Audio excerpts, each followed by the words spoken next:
Okay, 2021 dividend rates on whole life insurance products. This is always an interesting topic, right? When all of the companies finally announce their dividend rates, because some do late October, most do early to mid-November, and some companies wait until December and sometimes mid to late December. Some years I'm sitting there like, man, when are the other companies going to announce their dividend rates? So we've got a handful of companies here we are going to go through. Let's get into it. We will start with the four major mutual carriers. Since we often talk about them, their 2021 dividend rates will be as follows. We have Mass Mutual at 6%, Guardian at 5.65%, New York Life at 5.8%, and then Northwestern Mutual at 5% flat.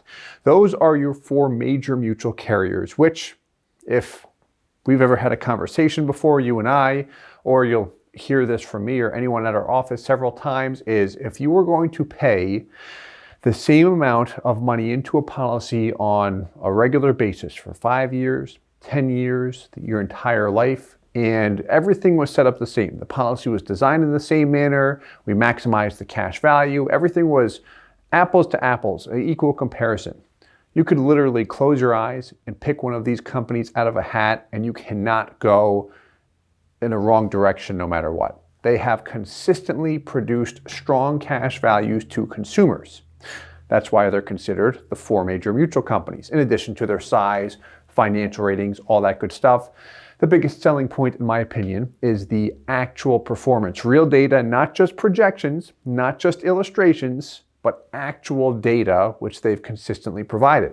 Now, we do have some other companies here as well. We've got Penn Mutual, Lafayette Life, and Ohio National. Their 2021 dividend rates will be as follows: 5.75 for Penn Mutual, Lafayette 5.2, and Ohio National 4.7%.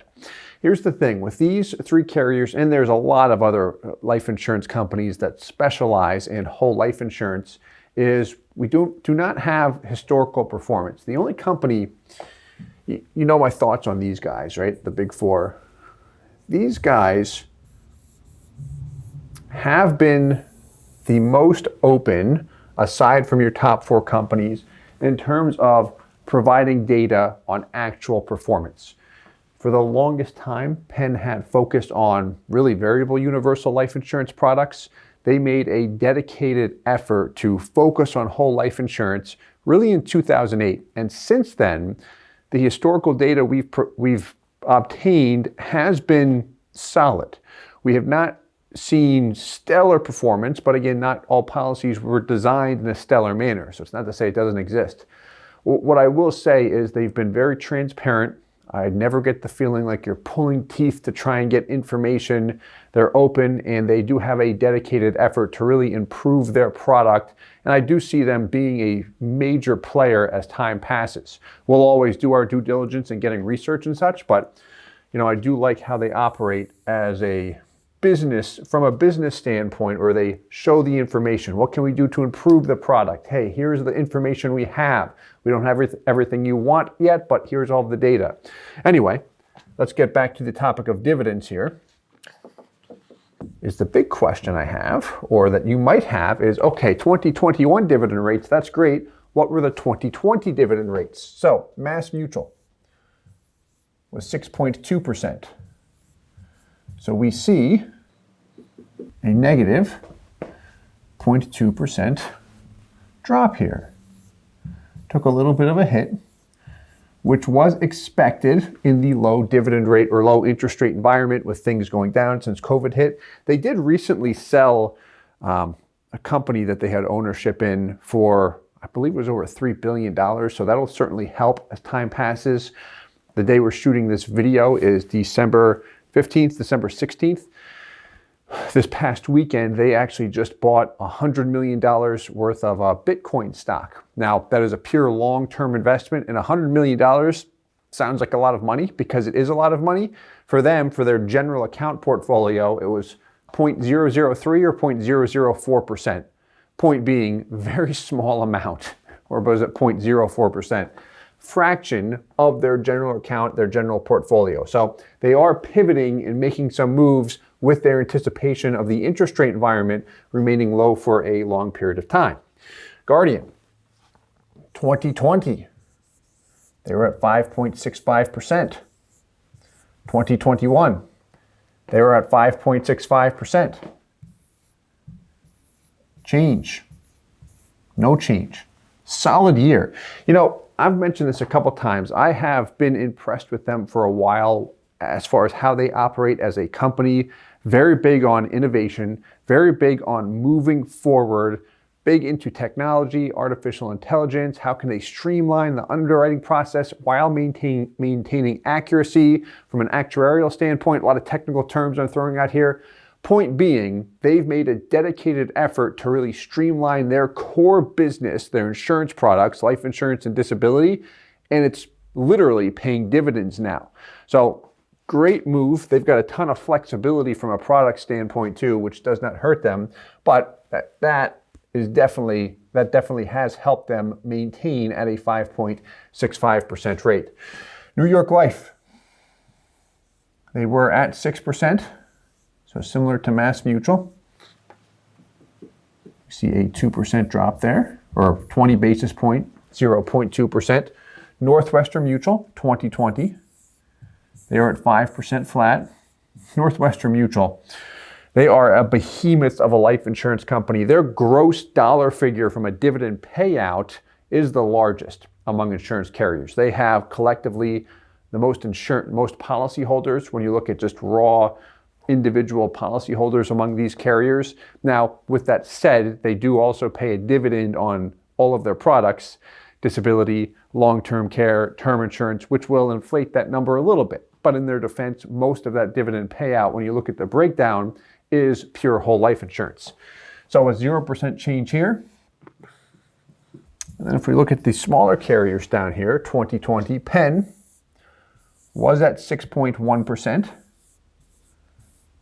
They're now at 5.75%. Took a little bit of a hit there, 0.35%. They've got strong guarantees. I'll come back to that point though. Lafayette Life, they were at 5.2%. They stayed steady at 5.2%. The year prior, they were at 5.1%. Or 1.5, something like that. Point is, they came up for a year and then they maintained. Smaller carrier. And then you've got Ohio National, which was at 5.2%. Now they're at 4.7, so they took a bit of a hit, 50 basis points. Now, what I will say, while it is neat to see how companies adjust their dividend rates based off of the economy, interest rate environment, what they're doing as a company, it is interesting to see that. But it is just 1 year. We always want to recall that. And anytime we look at an illustration, that illustration is based off of the company's current dividend rate, their current life insurance expenses, and what things will look like moving forward. As time passes, dividends change, obviously, and this is why it is so important, in my opinion, to look at actual performance or have some data on that. Because this is often the unseen. You can obtain it from the companies, most of them. You just have to ask several times and specifically ask for a policy that was designed properly for maximum cash value if your goal is maximum cash value to obtain actual performance, not dividend history, not an illustration, but actual performance or the closest thing we can get. But that's why I'm so big on this, because 1 year's worth of dividends change is not going to impact that over a long period of time. That's going to be taking a number of factors as time passes. So what I would really encourage anyone, as you look at different life insurance companies and such, we'll always talk about, hey, whatever our goals are, if you want to use the life insurance policy to take retirement income out down the road, if you want to use it as a financing tool to borrow and repay, use it almost as a personal line of credit as the years pass, whatever your goals might be, We want to make sure the policy accommodates that. But the first and foremost thing we always aim to do is educate individuals on how to do the following. How do I maximize cash value, if cash accumulation is our goal, and flexibility, if we need flexibility? Because here's the big thing. Some companies will allow you just to add funds into PUAs at your discretion. We talk about this frequently. If I want the ability to pay in up to $100,000 per year, but I don't want to get a bill for $100,000 per year, we can design a policy where I commit, call it close to $10,000, and then 100% at my discretion, I can add up to $100K, but I don't get a bill for that every year. So some just let you add funds into PUAs at your leisure, whereas others allow adjustments once per year. Maybe some are very stringent as far as their flexibility. This is where it's very valuable to be familiar with different companies and such. We've got content on a lot of different carriers and we'll continue to enhance it and update it. But that is the most important factor in my opinion, only because we don't want to have a policy where we feel like it's a burden, a heavy premium, not that flexible, or set up with a high premium and it's not optimized for cash value right off the bat. You know, one thing we can do here with any of these carriers, and this will really tell you if a policy is designed properly, is look at the guaranteed values right off the bat. If I do a clean comparison from company to company, purely look at the guarantees, when am I breaking even? What's my long-term cash value? Which one performs the strongest? That'll typically be a great indicator of which one has the lowest internal insurance expenses, because you'll see with just about all of these companies and most companies with whole life insurance products, when I look at a whole life product, my guaranteed rate is 4%, which would tell me, hey, if the product is the same, if it's a whole life product, a guaranteed rate of 4% should result in equal values from company to company, correct? Not necessarily, because the insurance expenses will be different. So that's where I want to understand, hey, what's the net cash value at the end of the day? After all the insurance expenses, mortality charges, what does it come out to? The guaranteed values are great to look at. But overall, to conclude, 2021 dividend rates, here we go. We will certainly add more companies in the future. If you have questions on any carriers, feel free to reach out anytime.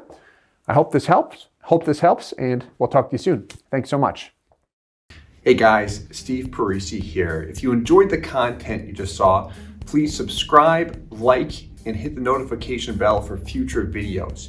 If you'd like more information or to see some custom policies for yourself, feel free to call or email our offices at the contact information below.